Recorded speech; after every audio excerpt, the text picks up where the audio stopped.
दर्पण। मुखवत् पश्यति देवम सद्गुरु दर्पणो शिष्य। सद्गुरु रूपी दर्पण में शिष्य भगवान के मुख को अपने मुख के समान अर्थात स्पष्ट रूप से देख पाता है। स्वयं दर्पण बनकर शिष्य को वह शक्ति प्रदान करने वाले गुरु ही है। वह सहज प्रकाश है। दर्पण अपने सामने की वस्तु को प्रतिबिंब के रूप में दिखाता है। अपने मुख को देखना है तो दर्पण में देखना पड़ता है। पलकें आंख की रक्षा करती है, लेकिन वे आंख को नहीं देख सकती। ये पलकें देख नहीं सकती। यहाँ तक कि सारे संसार को देख सकने वाले आंखें अपने आप को देख नहीं पाती।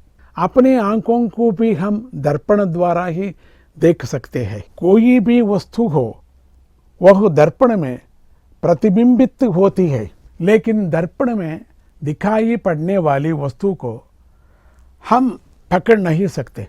दर्पण वस्तु के स्वरूप को दिखाता है, इसलिए हमें दर्पण की बड़ी आवश्यकता है। गुरु भी दर्पण जैसे ही है। आत्मवस्तु को प्रतिबिंबित करते हैं।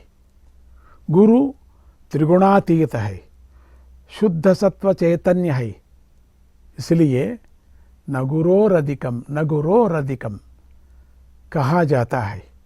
बचपन में एक बार श्री रामचंद्र माता के दिए निवाले को खाने से इनकार कर दिया।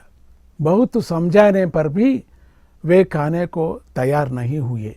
रामचंद्र प्रभु, बालक रामचंद्र प्रभु।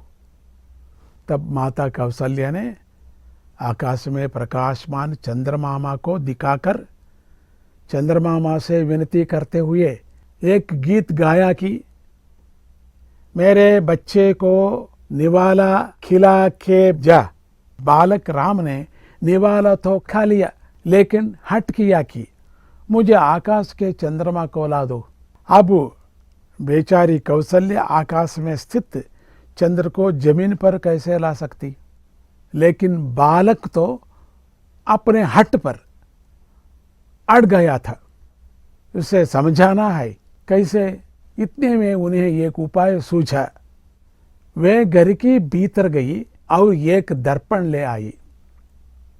उसे आंगन में रखा तो उस दर्पण में आकाश का चंद्रमा दिखाई पड़ने लगा। चंद्रमा के उस प्रतिबिंब को देखकर बालक राम बहुत प्रसन्न हो गया और अपने हट को छोड़ दिया। वास्तव में दर्पण में वस्तु का दर्शन तो होता है, परंतु उसकी प्राप्ति नहीं होती। वस्तु को प्राप्त करने के लिए अलग प्रकार से प्रयत्न करना चाहिए। माता ने अच्छा उपाय किया जो दर्पण में वस्तु को दिखाकर वस्तु का ज्ञान कराया। सद्गुरु भी दर्पण के समान होता है।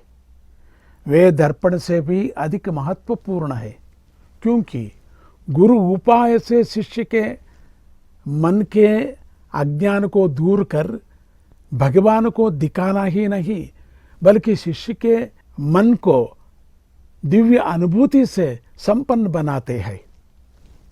अर्थात शिष्य को वस्तु का ज्ञान ही नहीं, वस्तु की प्राप्ति भी हो जाती है। यही गुरु की महत्ता है। दर्पण समान गुरु को भजे, दत्तम भज दत्तम भज दत्तम भज। जय गुरुदत्ता, श्री गुरुदत्ता।